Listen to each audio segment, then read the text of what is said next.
Happy Monday, everyone. We last left off on chapter 25. We were on part 1, and where we last left off, Gregor and Boots and Aurora and Ares and Luxa had arrived at a location trying to figure out where they were, flying in the dark in the rats' domain. And they were hearing some rats, and Gregor was going out to see what was going on. So here we go. Rats were gathering, hundreds of them, on the banks beside the river. Several were sitting back on their haunches, their claws scraping at the chalky stone wall that flanked the waterfall. A couple tried to climb it and slid back to the ground. They began to scrape footholds in the surface. It would take time for them to scale the wall, but Gregor knew they would do it. They would find a way. He crawled back from the ledge and wrapped his arms tightly around his knees. What were the questers going to do? Well, they would have to fly. Aurora would just have to manage if the rats climbed the wall. But fly where? The light in his hard hat couldn't last forever. Then he'd be in pitch black with a bunch of invalids. Had they gone through this whole nightmare only to end up dying in the dead land? Maybe Vicus would send help. But how would he know where they were? And who knew how things were going in Regalia anyway? Gregor and Henry had played out the last stanza of the Prophecy of Grey. But did that mean the humans had won the war? He had no idea. Gregor squeezed his eyes shut and pressed his palms into them. He had never felt so desolate in his whole life. He tried to console himself with the idea that the Prophecy of Grey had said that 8 of them would live. Well, Rip Red would probably manage, but if the 7 of us sitting on this ledge are going to survive, we'll need a miracle, he thought. And that's when the miracle happened. Gregor? Said a puzzled voice. He wasn't really sure he'd heard it. Gregor, is that you? Slowly, not willing to believe it, Gregor lifted his eyes toward the sound. His dad had weakly propped himself up onto one elbow. He was shaking from the exertion and his breath was shallow, but there was a look of recognition in his eyes. Dad, he said. Dad? What are you doing here, son? Said his dad, and Gregor knew his mind was clear. He couldn't move. He should have run into his dad's arms, but he suddenly felt afraid of this stranger dressed in rat skins who was supposed to be his father. Was he really sane now? Or by the time Gregor crawled across the few feet of stone that separated them, would he again be mumbling about fish and abandoning Gregor to the darkness? Gigo! Piped a little voice. Gigo, me out! Said Boots. Gregor turned and saw her struggling to free herself from the webbing that secured her to Temp's back. He hurried over to her and ripped away the webs. It was easier than dealing with his dad. Drink. Breakfast, said Boots as he pulled her free. Gregor smiled. She wanted to eat. She must be better. Cookie? She said hopefully. Okay, he said. But look who's here. It's Dada, said Gregor, pointing to his father. If they went together, maybe Gregor would have the courage to face his dad. Dada? Said Boots curiously. She looked at him and a big smile spread across her face. Dada, she said, and she wiggled out of Gregor's grasp and ran straight into his dad's arms, knocking him flat on his back. Margaret? Said his dad, struggling to sit up. Are you Margaret? No, I'm Boots, said the little girl, tugging at his beard. Well, Boots' courage might only count when she could count, but her ability to love counted all the time. Watching her, Gregor felt his distrust beginning to melt away. He had fought rats and spiders and his own worst fears to reunite with his dad. What was he doing sitting here like he'd bought a ticket to see the event? Boots, huh? Said his dad, and he broke into a very rusty laugh. The laughter swept through Gregor like waves of sunshine. It was him. It was really his dad. Dad! Gregor half stumbled, half ran to his dad, and then threw his arms around him. Oh, Gregor, said his dad with tears pouring down his face. How's my boy? How's my little guy? Gregor just laughed as he felt his own tears starting. What are you doing here? How did you get to the Underland? Asked his dad, suddenly sounding worried. Same way as you, I guess, said Gregor, finding his voice. Fell out of the laundry room with boots. Then we came looking for you, and here you are." He patted his dad's arm to prove it was true. "Here you are." "Where exactly is here?" asked his dad, peering around in the darkness. Gregor snapped back to reality. "We're above a waterfall in the Deadland. A bunch of rats are trying to scale the wall. A lot of us are hurt, and we're totally lost," he said. Then he regretted it. Maybe he shouldn't have told his dad how bad it was. Maybe he couldn't handle it yet. But he saw his dad's eyes sharpen in concentration. "How far are the rats from us now?" he asked. Gregor slid over to the edge and looked over.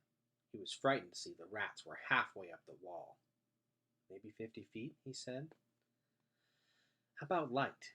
asked his dad. "Only this," said Gregor, tapping his hard hat. "And I don't think the batteries will last much longer."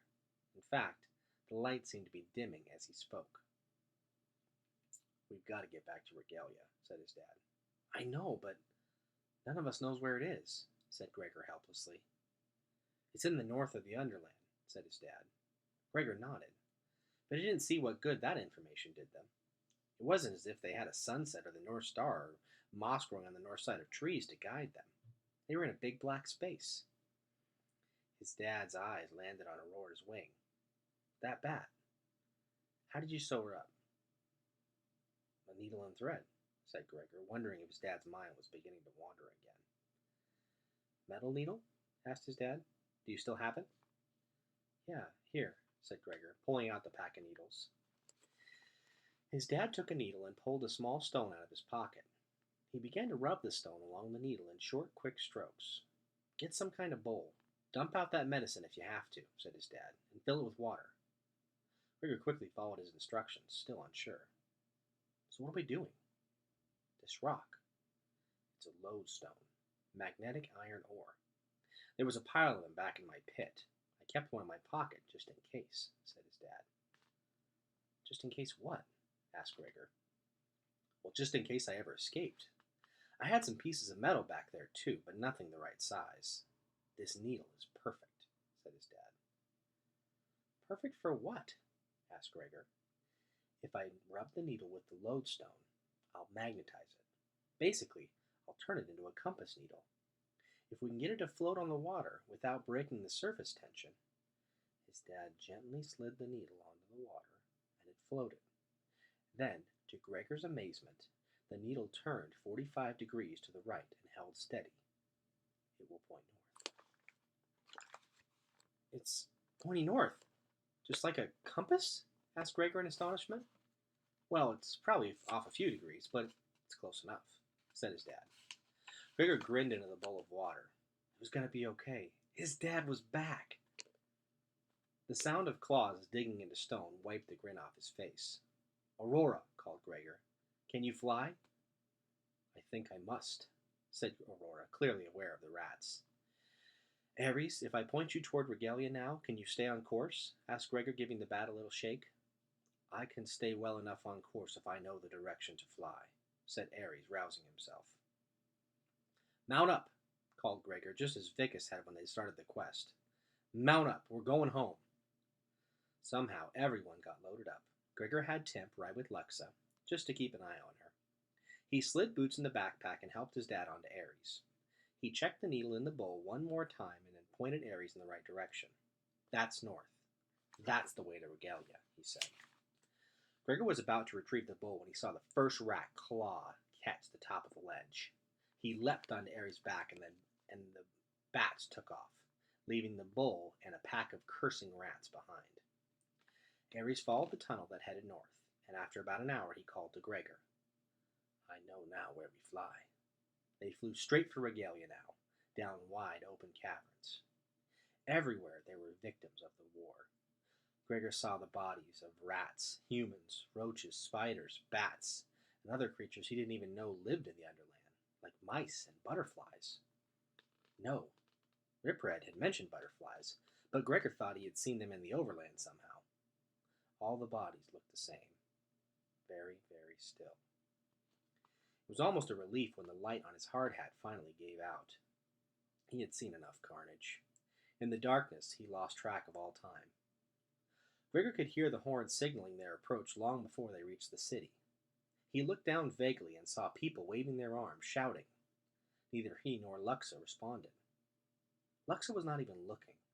From the moment they had taken off, she had wrapped her arms around Aurora's neck and closed her eyes to the world. Gregor couldn't imagine what she must be feeling. He had his dad back, Boots was safe. They would go back to the Overland and his family would be together again. But Henry was Luxa's family, and he had given her over to the rats. What was there left for Luxa to feel now? The doors were flung open at the stadium, and the city appeared below them. There was cheering and waving of flags, and the palace came into view, and Ares dove for the high hall. They coasted in, and the exhausted bats simply landed on their bellies and slid along the floor until they stopped. Underlanders were swarming them. Somewhere in the confusion, he saw Dulcet cradling Boots and hurrying from the hall with the ever-faithful Temp behind them. A couple of people laid his dad on a stretcher and whisked him away. The bats could barely protest as they were carried away too, more in need of rest than medical attention. Gregor resisted all attempts to be loaded on a stretcher, although he did accept a cold cloth for his nose. Someone needed to tell the story, and he didn't think it could be Luxa right now. There she stood, pale and lost, not even noticing the whirlwind around her. Her beautiful violet eyes were vacant, and her hands hung limply at her sides. He went to stand at her side, but he didn't touch her. He just let her know he was near. Luxa, it's going to be okay, he said. He knew the words sounded hollow. The room cleared out, and he saw Vicus hurrying toward them. The old man stopped a few feet in front of them, deep lines of concern cut into his face. Gregor knew he had to say what had happened, but all that came out was, Henry was working with the rats. He made some kind of deal for the throne. Vicus looked at Luxa and opened his arms. She stood, still frozen, staring at him, as if he were a complete stranger. Luxa, it's your grandpa, said Gregor. It seemed like the best and most important thing to say at the moment. It's your grandpa. Luxa blinked. A tiny tear formed at the corner of her eye. A battle took place on her face as she tried to stop the feelings rising up inside her. The feelings won, and to Gregor's great relief, she ran into Vicus's arms. That's the end of the chapter. We will read chapter 26 tomorrow. We are very nearly at the end of this book. I hope everyone has a wonderful